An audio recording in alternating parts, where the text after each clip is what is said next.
মিরসরাইয়ের আকাশে তখন মেঘ নেই, তবে হালকা শিশির পড়ছে। বাতাস ঠান্ডা। জানুয়ারির শীত এখন বিদায় বেলার পথে। উপকূলের গাছের পাতায় জমানো শিশিরে সূর্যের আলো পড়ছে ধীরে ধীরে, যেন নতুন কোনো গল্প শুরু হচ্ছে। দূরে কুয়াশার ফাঁকে দেখা যায় পতাকা উঠছে। আজ সেটি যেন আরো উজ্জ্বল, যেন স্বাধীনতার নতুন প্রতীক। চট্টগ্রামের এই নীরব সকালটিতে কিছু একটা বদলে গেছে, যেন বাতাসে এক অদৃশ্য ঘোষণা ঝুলে আছে, এবার অন্য পথে যাওয়া শুরু। ঢাকার ভারী সরকারি অফিসে নয়, বরং সাগরের ধারে এক সাধারণ সম্মেলন কক্ষে বসে ঘোষণা দিচ্ছেন চেয়ারম্যান চৌধুরী আশিক মাহমুদ বিন হারুন। তার কণ্ঠে শান্তি, কিন্তু চোখে দৃঢ়তা। তিনি বললেন, মিরসরাইয়ের যে জমি আগে ভারতকে দেওয়া হয়েছিল বিশেষ অর্থনৈতিক অঞ্চলের জন্য, সেই প্রকল্প বাতিল করা হলো। তার জায়গায় তৈরি হবে প্রতিরক্ষা শিল্প পার্ক। তার পাশে বসা কর্মকর্তারা মাথা নিচু করে রেখেছেন। কারো চোখে স্বস্তি, কারো মুখে ভয়, কারণ এই সিদ্ধান্তের ছায়া পৌঁছে যাবে দিল্লি পর্যন্ত। দিল্লির ক্ষমতার অন্ধকার কক্ষে তখন নরেন্দ্র মোদী বসে আছেন গম্ভীর মুখে। সামনে টেবিলে খোলা এক ফাইল, মিরসরাই প্রজেক্ট। তার কপালে ভাঁজ, ঠোঁটে হালকা হাসি। পাশে বসা গৌতম আদানি নীরবে মোবাইলের স্ক্রিনে কোনো তথ্য দেখাচ্ছেন। মোদী বললেন, বাংলাদেশ আমাদের শত্রু নয়, কিন্তু এখন তারা সাহস দেখাচ্ছে। সেই সাহস ভাঙতে হবে। আদানি ধীরে উত্তর দিলেন, অর্থের মাধ্যমে নয়, বিদ্যুতের মাধ্যমে বাধা দিয়েছিলাম, এবার হয়তো অন্য পথে যেতে হবে। মোদী কিছুক্ষণ চুপ থেকে বললেন, তুমি বিনিয়োগ দেখবে, আমি বার্তা দেব। ভারতের সামনে কেউ মাথা তুললে তার পরিণতি ভালো হয় না। চট্টগ্রামের শিশির ভেজা সকাল তখন উষ্ণ হয়ে উঠছে সূর্যের আলোয়। মিরসরাইয়ের উপকূলে কেউ জানে না দিল্লির অন্ধকারে শুরু হয়ে গেছে এক নতুন ছায়াযুদ্ধ। কিন্তু ইতিহাসের এই প্রভাতে চট্টগ্রামের বাতাসে ভাসছে এক তৃপ্ত প্রতিজ্ঞা, বাংলাদেশ আর কারো ছায়া নয়, নিজের আলোয় উদ্ভাসিত হবে। 3 বছর আগের দৃশ্যটা একেবারে অন্যরকম ছিল। তখন ক্ষমতায় ছিল সেই সরকার যার উপর ভারতের ছায়া এতটা গভীর ছিল যে নীতি, প্রকল্প, এমনকি ভূখণ্ডের সিদ্ধান্ত নির্ধারিত হতো দিল্লির অনুমোদনে। সেই সময়েই নেওয়া হয় এক রহস্যময় সিদ্ধান্ত, চট্টগ্রামের মিরসরাই উপকূলে ভারতীয় কোম্পানিগুলোর জন্য তৈরি হবে বিশেষ অর্থনৈতিক অঞ্চল। এই অঞ্চলটা ছোট মনে হলেও কৌশলগতভাবে ভয়ঙ্করভাবে সংবেদনশীল, কারণ মিরসরাই সেই জায়গা যেখানে বাংলাদেশের মূল ভূখণ্ডের সঙ্গে দক্ষিণ পূর্ব অংশ চট্টগ্রাম ও পার্বত্য চট্টগ্রাম এক সূত্রে বাঁধা। এখানেই বাংলাদেশের সামুদ্রিক ও স্থল বাণিজ্যের কেন্দ্রবিন্দু, এবং এখানেই দেশের প্রতিরক্ষা অবকাঠামোর প্রধান ঘাঁটিগুলো অবস্থিত। যে জমি ভারতকে দেওয়া হয়েছিল সেটি ছিল প্রায় 900 একর। ব্যবসায়িক অজুহাতে দেওয়া হয়েছিল নাকি এটি অর্থনৈতিক উন্নয়নের অংশ, কিন্তু আসলে বিষয়টা ছিল অন্যরকম। ভারত চেয়েছিল বাংলাদেশের ভেতরেই একটি স্থায়ী উপস্থিতি, এমন এক জায়গা যেখান থেকে তারা সহজেই দেশের বন্দর, সড়ক এবং সামরিক ঘাঁটি পর্যবেক্ষণ করতে পারবে। বিজনেস স্ট্যান্ডার্ড তখন লিখেছিল, 2টি বিশেষ অর্থনৈতিক অঞ্চল ভারতের জন্য নির্মাণাধীন, যার একটি চট্টগ্রামের মিরসরাইয়ে। সংখ্যাগুলো ছিল চমকপ্রদ। 965 কোটি টাকার প্রকল্প, যার মধ্যে 95 কোটি টাকাই আসছে বন্ধুত্বপূর্ণ প্রতিবেশী দেশ ভারত থেকে।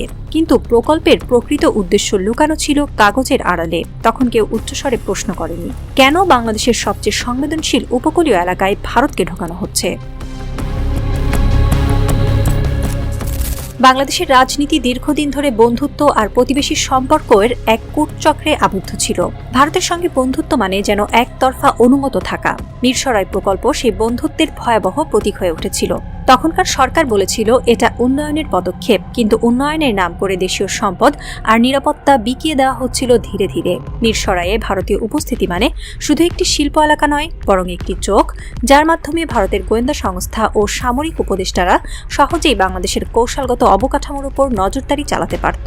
এই সিদ্ধান্তে ভারতের উল্লাসের বিপরীতে বাংলাদেশের জাতীয়তাবাদী মহলে নেমে এসেছিল নীরব ক্ষোভ, কিন্তু সেই ক্ষোভ প্রকাশ করার সাহস তখন কারো ছিল না। প্রশাসনের উপর ভারতপন্থী লবির প্রভাব এতটাই ছিল যে বিরোধিতাকে দেশবিরোধী কর্মকাণ্ড হিসেবে দেখা হতো। 2024 সালের শেষ দিকে বাংলাদেশের রাজনীতির পালাবদল ঘটে। ডক্টর মোহাম্মদ ইউনূসের নেতৃত্বে অন্তর্বর্তী সরকার ক্ষমতায় আসে। তার প্রথম কাজগুলোর একটি ছিল পুরনো চুক্তিগুলোর পর্যালোচনা। অর্থনৈতিক অঞ্চল কর্তৃপক্ষকে নির্দেশ দেওয়া হয়, ভারতের সঙ্গে করা প্রতিটি চুক্তির খুঁটিনাটি দেখা হোক। ফলাফল ছিল বিস্ময়কর।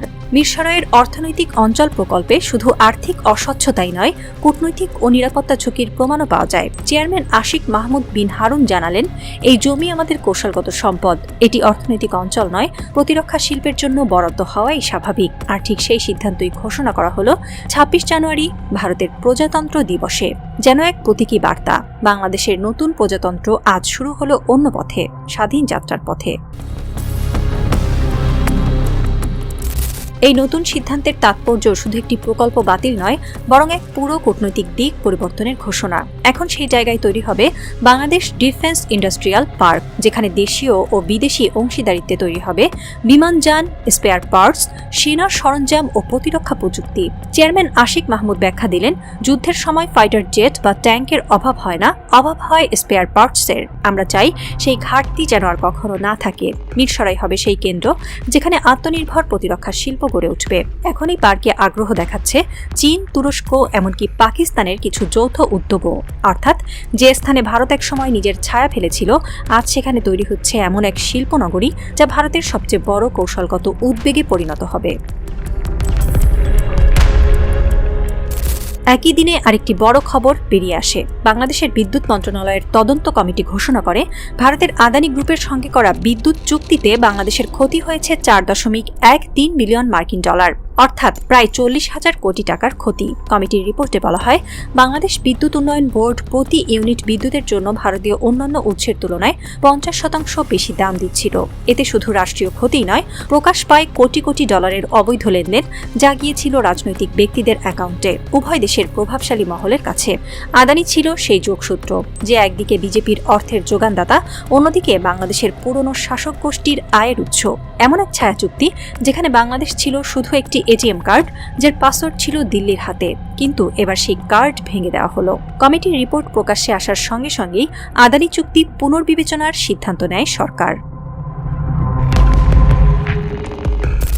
26 জানুয়ারি ভারতের প্রজাতন্ত্র দিবসের দিন। দিল্লিতে যখন ঘোড়া, উট, প্যারেড আর যুদ্ধ বিমানের গর্জন চলছে, তখন ঢাকায় বসে ঘোষণা হচ্ছে ভারতের দুটি বড় পরাজয়। 1, মিরসরাইয়ে অর্থনৈতিক অঞ্চল বাতিল। 2, আদানি কেলেঙ্কারি প্রকাশ। টাইমিংটা কাকতালীয় নয়, এটা ছিল কূটনৈতিক বার্তা। বাংলাদেশ আর পুরনো ছায়ায় বাঁচতে চায় না। এই বার্তা ভারতের জন্য শুধু আঘাত নয়, অপমানও। কারণ 3 দশক ধরে দক্ষিণ এশিয়ায় যে আধিপত্য ভারতের স্বপ্ন, তার ভাঙনের শুরু হলো এই ঘোষণা দিয়েই। মিরসরাইয়ের উপকূলে লাল সূর্য অস্ত যাচ্ছে ধীরে ধীরে। সাগরের ঢেউ শান্ত, কিন্তু বাতাসে এক ধরনের বিজয়ের গন্ধ। এক তরুণ সৈনিক দাঁড়িয়ে আছে উপকূলে, হাতে মুঠো করে ধরে আছে মাটির এক মুঠো দানা। তার চোখে জ্বলছে এক প্রতিশ্রুতির আগুন। ঢাকা থেকে দূরে রেডিওতে খবর পাচ্ছে, বাংলাদেশ সরকার মিরসরাইয়ে ভারতীয় অর্থনৈতিক অঞ্চল বাতিলের ঘোষণা দিয়েছে। সেখানে হবে প্রতিরক্ষা শিল্প পার্ক। তরুণটি মৃদু হেসে বলে উঠল, এটাই আসল স্বাধীনতা। এবার আমাদের ভূমি আমাদের অস্ত্র তৈরি করবে। আকাশে তখন একটার পর একটা বিদ্যুৎ চমকাচ্ছে, যেন প্রকৃতিও বলছে, দাসত্বের দিন শেষ। বাংলাদেশ আর কারো ছায়া নয়, বাংলাদেশ এখন নিজের আলো।